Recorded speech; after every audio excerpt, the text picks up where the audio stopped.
upwards. We've got enough people there? Yeah. Okay, so let's kick off because I think we've got pretty much everybody that we were expected to kind of join, and those that are late can kind of join midstream. So firstly, thank you very much everybody for joining, and welcome to our second virtual event. To introduce myself and us, I'm Ben from Total Media. We're a Google certified partner on both publisher and their advertiser technologies, and we help our clients navigate and connect to the digital ecosystem and programmatic technologies. So really the aim of these events is to build a community of publishers and professionals interested in digital media, and to give them a place for insightful content and a forum for questions and a place really. So today, as the title really suggests, we'll be diving into 2-click, which officially by Google is referred to as confirmed clicks. We're very pleased to be joined by two guests who are veterans of both the industry and of 2-click. We're also joined by Ryan, who's one of our trust and safety team, who'll help provide further insights into 2-click. So before I introduce our guests properly, I think it's a good time to kind of really describe what 2-click is, but really more importantly what it isn't, because there's a ton of understanding or misunderstanding in the industry to what it isn't. So I'll pass it on to Ryan to go into depth. Hi, good afternoon. As Ben mentioned, we're talking today about 2-click, also known as confirmed click. It's nothing new in our ecosystem. It's been around for at least dating back 9 years. For those of you who are lucky enough to never experience 2-click, it is how the ad unit becomes affected on the page, asking the user with a confirmed screen if they're sure they would like to visit. An example, you can see, here.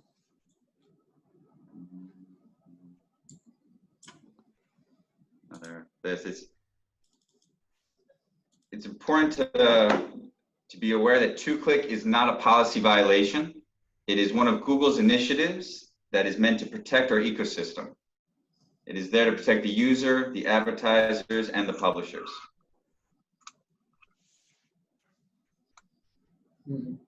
2-click is also, it's important to remember that it's only applicable to AdWords, Google Ads, which means that publishers utilizing AdSense or AdX will be affected.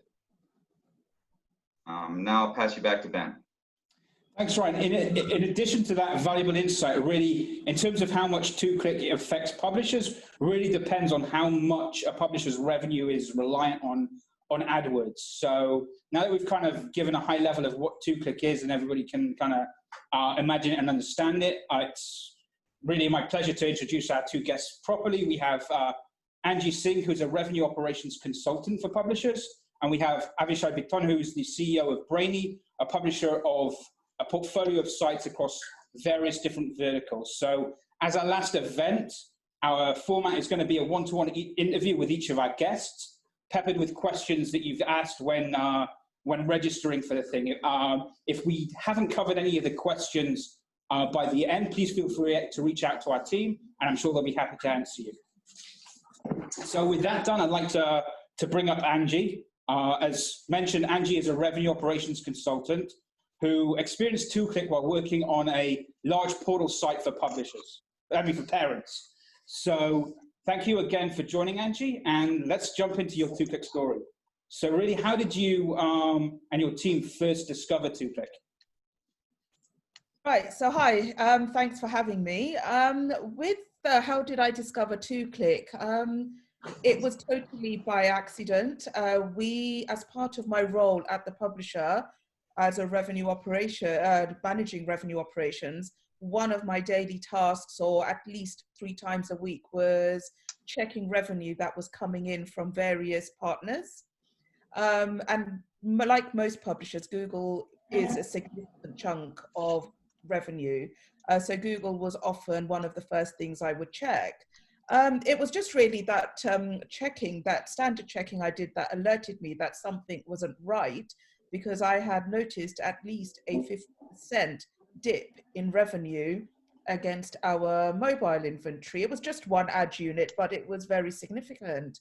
So even at this point, I didn't really know what was happening. So just went through the usual channels to raise alarm bells with Google internally, letting people know what had happened, that we were suffering from a decline in revenue.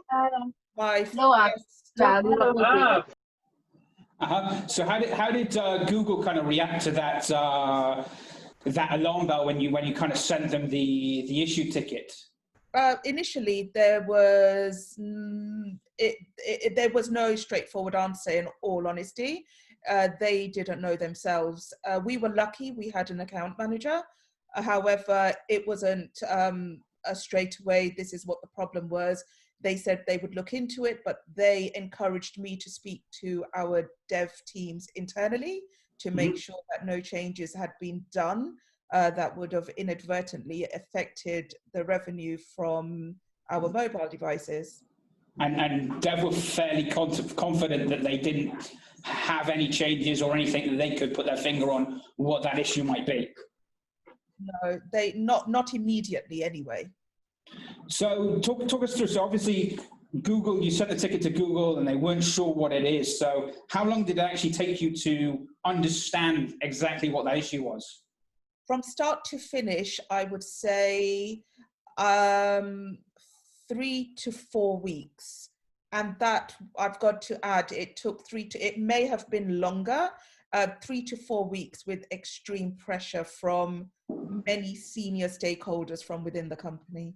So it was three to 4 weeks of that huge 50% drop in your mobile environment. And tell us a bit about, give us some context, how important to you as a publisher at the time was mobile traffic?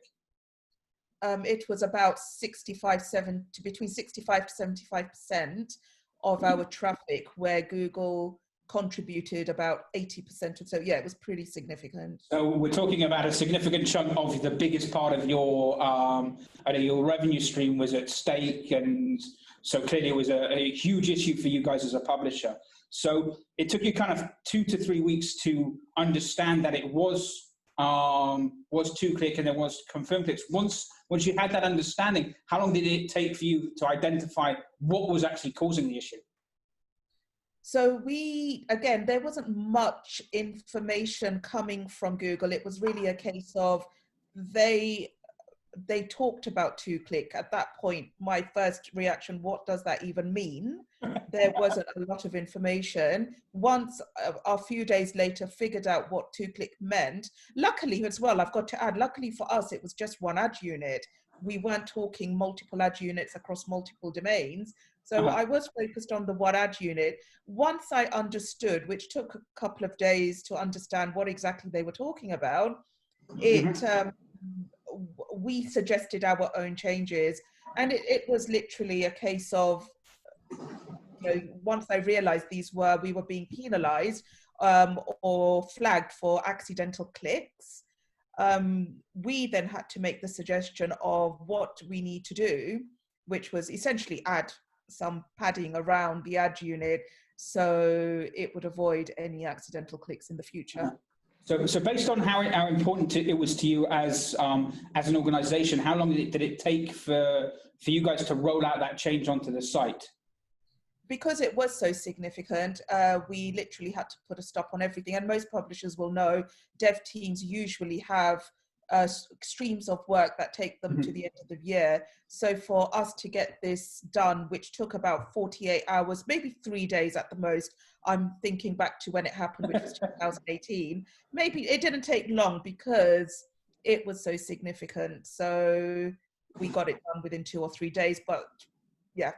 That sounds like you guys worked pretty much full time to stop the issue. In terms of, so you rolled out that change within 48 hours. How long did it take for the issue of 2-click to alleviate from the site? Because we were putting such extreme pressure on Google at the time, I think the thing is they couldn't guarantee that any changes we made would actually make any difference. So it was just a case of test it and see. So we tried it, and again, from memory, I think I started seeing revenue go back up to normal levels within 3 weeks. So it wasn't instant. It took time for the algorithms to reassess our changes. No, absolutely. So you're talking about a full kind of impact in terms of how it impacted your revenue and your operations. We're talking about almost 2.5 months. Yeah, it was definitely 2.5 months that we had lost that revenue. And how did the kind of that, so it's obviously a major crisis event for a publisher in terms of that that kind of scope. How did you kind of change as a business in terms of how the teams operated and worked after that? Well, we had a very close relationship with our engineering, development, and product team. But now that we had 2Click, the experience of 2Click, it was at the forefront of conversation. So any redesigns, any changes that were done to the site, we were always aware, and the development teams became aware that any changes that had to be made, even if they were directly or indirectly affecting ads, we should be made aware as an operations team so that we could keep an eye on revenue, because inadvertently they may have changed something that would have put us back to square one. And is it just revenue that kind of helped you indicate 2Click, or were there any kind of other metrics that you can kind of give to the publishers that may be listening in terms of helping monitoring? I think revenue is the best KPI to identify something is wrong, right? So as soon as your revenue, then you start looking at fill rate, you look at your eCPMs, and yes, they were all on a downward trajectory. So but revenue is the first biggest indicator that something is not right. And then yes, absolutely, you then deeper dive into your relevant platforms to look at other KPIs such as fill rate and eCPMs. No, totally makes sense. And so, like, finally, what tips will you have for publishers who are currently impacted by 2Click on their sites? Put pressure on Google. I understand not everyone has account managers and they have different relationships. It is really, we only really got things done, in my opinion, because of the pressure we kept applying. And in terms of other tips, yeah, just keep checking your revenue if you are impacted by 2Click. Now, there's, of course, including this webinar, there are some other resources, looking at your website design, making sure your ads conform with the Coalition of Better Ads, and just making sure you're ticking all the boxes when it comes to policy. So you're minimizing the risk, essentially. But who knows? It's an algorithm in the background that but you cannot speak to anyone, you cannot deal with anyone, but just use the best practices that are available now. Absolutely. I think that's a good kind of point to ask Ryan if he's got any questions or comments. Thank you. I actually 100% agree, Angie. I think it's very important to, as we said in the beginning, it's not a policy violation, but what 2Click does is it makes us start to pay attention, and we have to start to see how policy lives and breathes, and how it is another player that we really do not just have to put up with, but we also have to be able to be understanding of and interact it and have it be a part of all of our teams. And it's that other brother in the room, for sure. Yeah, absolutely. So just the biggest advisors I give to my publishers, just make sure you're conforming to Google's policies, because you will be best set up for success in the best possible way. That's great. Thanks, Angie. So now that we've heard about a publisher with a full cycle experience about 2Click from the start to finish, I'd like to bring up our next guest, Avishai, where we'll focus the discussion more on how they worked on resolving it and ongoing prevention. So to reintroduce, Avishai is the CEO of Brainy, a publisher of a portfolio of sites in a number of different verticals, from travel through to education and sports. And for full disclosure, he's a client and partner of ours, and we experienced 2Click together. So welcome, Avishai. Thank you. So thank you for joining us. And why don't you just talk to us firstly about how you and the team really focused on working to resolve the issue of 2Click?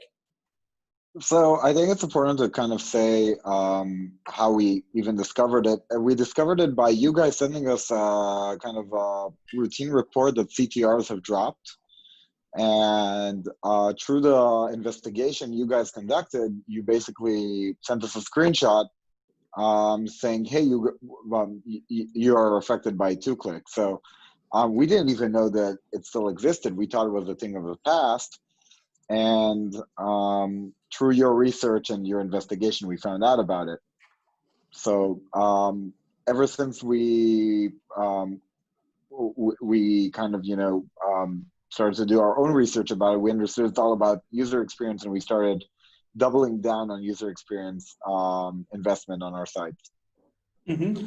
That's great. Is there anything that obviously user experience was key to you beforehand, but in terms of with the user experience team, was that kind of their first understanding or their first kind of foray into looking into policy related matters?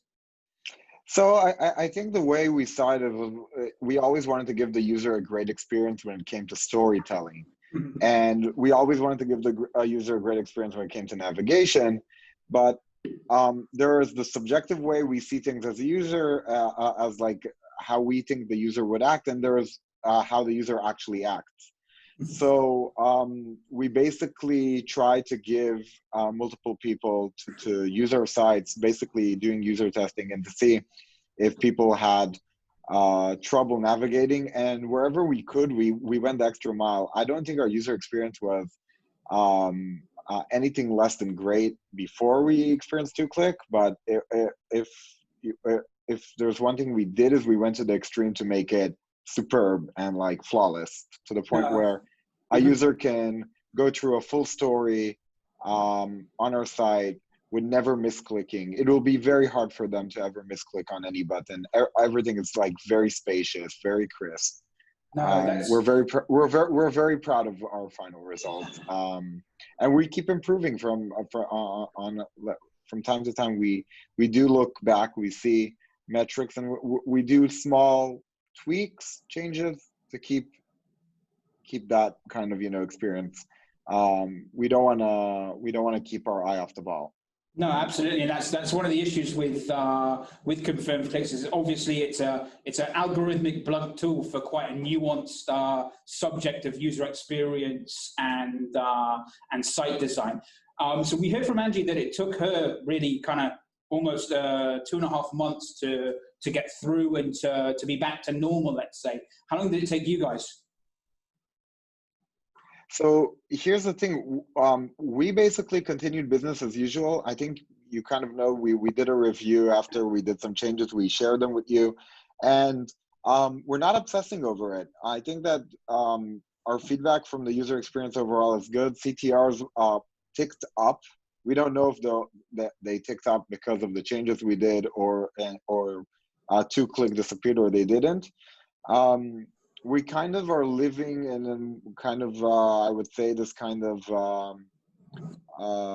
situation where we don't know if we have 2-click affecting us, and on some level we don't really mind, as long as we don't know. Like, we're assuming if we know, it means that something's wrong with the design. Right. And if we don't know, that means something went well in the design work. So. It hasn't come up as a subject for a long time. I think ever since beginning of Q4 last year. So we're pretty happy that it's not a topic that we talk about. But I can tell you that last year it was an intensive run to fix the site to be better than ever. Sometimes it's much harder to optimize something that's really good already. Than to optimize something that you already know where the issues are.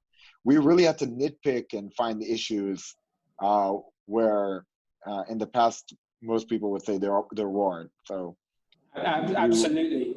So essentially, you're really kind of using user experience and great user experience as your guiding light, and kind of trying to just stop thinking about 2-click until it becomes that top-level issue for you. But in terms of other policies and that in general, how do you kind of keep your teams and yourself kind of up to date with all of what's going on in both with Google and the ecosystem in general, and those best practices for user experience? We always like to read just the official resources. I think Google is doing excellent work communicating about new things and new developments, and their support pages have become more robust as time has gone by. Whoever has been a veteran in the industry knows that there used to be a lot of guessing games, and today things are pretty straightforward. Nobody's going to give you an ABCD manual, but you get the understanding of why something exists and how you might approach in order to fix it. Of course, and obviously it's really hard for any kind of company or body that works with publishers at scale, and we find similar issues, to give that general guidance when everybody's sites are different and nuanced, and everybody's users are different and nuanced. Do you feel that the corrections or the principles that you have in terms of user experience and what you did to combat two-click helped improve your user sessions and your user metrics? I think that we saw average time spent go up right after the redesign, which was reassuring. But sometimes, you know, if you do a redesign and things don't go backwards, that's usually another good sign that sometimes you try to do things better and then you find out you over tweaked. So I'm happy to say that we did not find out that we over tweaked, and every change we did was a change that we're happy with, and we didn't roll back anything. So that shows the success of the project. And if you could give kind of guidelines, obviously you guys are working, as we know, working on those incremental tweaks to user experience, but if you could give any kind of benchmark recommendations to the publishers listening of how often to work on those changes, I think that could be quite useful for them. I think the main guideline is visit your own site, try to read an article, and if you're having any trouble at any point, stop everything, talk to your UX UI team, and get to open the drawing board and start working. That would be my bit, like the kind of, you know, strategy I would take. If you're not enjoying the navigation of your own site, then that should be the biggest kind of red light that needs to be addressed. So really be your own user and be your own critic. Yeah, I sometimes talk to teams and I ask them when's the last time they visited their own site, to just browse randomly, not to check the latest article published, just browse randomly. And you'd be surprised, it doesn't happen that often on content teams. So browse randomly. No, sounds good. Do you have any kind of tips, obviously, in terms of something that just came in from one of our listeners, how to check if you have two-click? If your CTR has dropped suddenly and you haven't changed anything and your audience is the same, that's usually a big warning sign that something like that might have happened. That's how that last time you guys catched it for us. So I guess that is usually the best way to kind of figure out that there was a change. We like data, and if data changes drastically without anything changing in the ecosystem of your sites, then the data is suggesting that something happened and that something might be too quick. That makes sense. Ryan, do you have anything to add in terms of checking for two-click? I think that as what we're hearing from both is it's very interesting, because it's when you can go between one unit where is your problem, and you can kind of go into the Google policies and start to learn and hunt and do that exploration that leads you to finding accidental clicks and informs the user behavior, is one way. What Avishai has had to deal with is having to just get through everything, and building that stewardship of watching over all your properties and seeing everything is really how this thing kind of gets out of policy, why it's not a policy violation. It's a user behavior. And when you spend that time on the content on the website, And then with the marriage of the information that we get from Google, we can build that path forward. That's really good. So if we go back to Avishai, just to kind of finish up, we'll ask you the same question that we asked Angie at the end. What kind of quick wins would you have for publishers that may be suffering from 2-click now? Reassess your site as if you are a user who never visited your site, and you might surprise yourself. Great stuff. That's really good. Thank you very much for your time and for joining us. And I'll kind of go to Ryan and see if you've got kind of any additional questions or inputs. Absolutely. I think that going off from what everyone has shared today, it's a knowledge of what your content looks like, how your website feels. Is it a good experience? Is it a positive time? It's not just the elements on the page, it's how the experience is. And that knowledge is married with the policies. As we learn from them, we can understand about where things should be or how things should promote good usership. And that's the business we want to be on. We want to be able to make sure that everyone is playing nicely and being upfront. And part of the 2-click is it's a learning game. We get to learn from it something new, and we learn something from ourselves.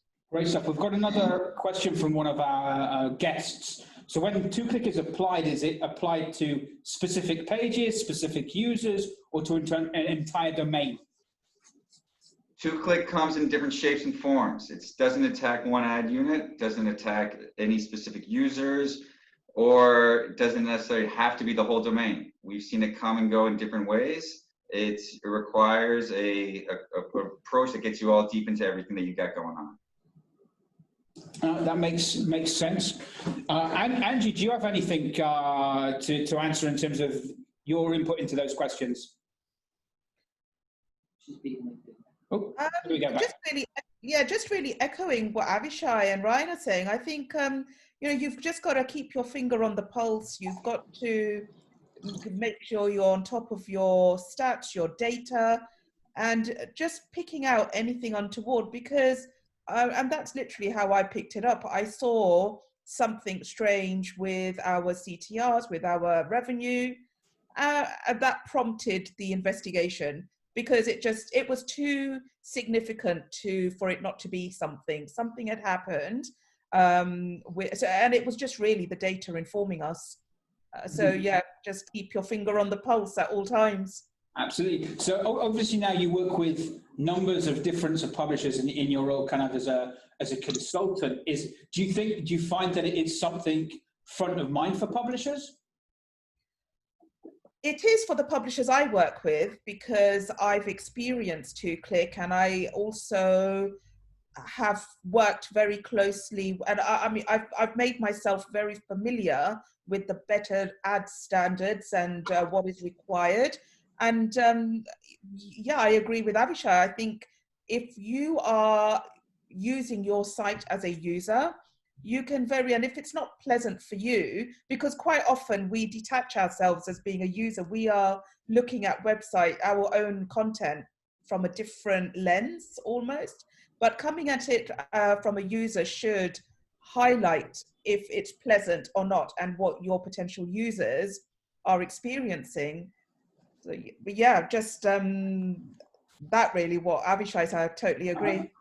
So be your own user. Do you also, I mean, obviously you've worked from publishers of different scales. Do you see that as being an impediment to working quicker and potentially rolling out better UX and UI? And is it easier as a bigger publisher to get that feedback from your users in terms of when something that you might have rolled out in terms of the UX isn't working?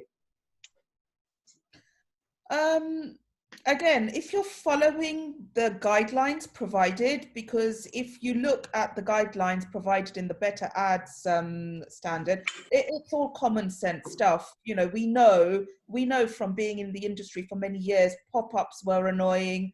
You know, those ads that cover content are annoying. We know all of that. And I think if you follow those guidelines, you will be set up in the best possible way.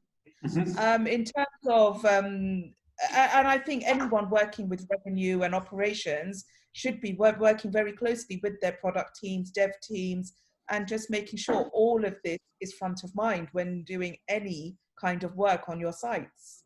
Absolutely, and I know that we touched on it when we talked earlier in terms of you syncing the teams, but how well do you think, obviously, because UX is a discipline in of itself for big publishers and development, and all the teams don't necessarily, they understand the guiding principles of good UX and UI, but they don't necessarily understand the impact that it has on the ad ecosystem and on policies from not just Google, but from other demand partners. Yeah, I agree. I'm not sure. I'm quite inclined to say, unless you've experienced it, ads are probably going to be at the back of someone's head. They are just boxes around that need to fit in somehow in with the rest. But the content is the key thing here. Those boxes that have to display ads are quite usually an afterthought. So yeah, I don't know if a lot of publishers do. I suppose the big ones do, but I'm not sure if every publisher always has ads at the forefront of their minds and what a good ad experience should look like. No, absolutely. That's something we try and work with our publishers when we onboard them in terms of, okay, how to think of designing the ads well so it will fit in with that good flow of the sites. So yeah, I think that's really good. Ryan, how about you? Any tips? Just wanted to re-echo again, like what both people are saying is really what you want. You want that combination. You want people to be looking at it, your projects from all different hats. So the people you have in UX come over to the revs, everyone to kind of share in it, to kind of understand what we're all working towards, because it's very easy for each group to get stuck into their one side of what they're dealing with and what they're managing and with their goals. And it's a unified project. So to keep everyone on the same page is definitely, it's not just policy safe, it's revenue safe. Yeah, absolutely. And that's something we try and do internally as well, is to make sure that everybody has an understanding of policy, user experience, best practice, that they're able to kind of guide everybody in the organization internally, and also our publishers when we work with them as well. Is any other questions, Brian? No, maybe.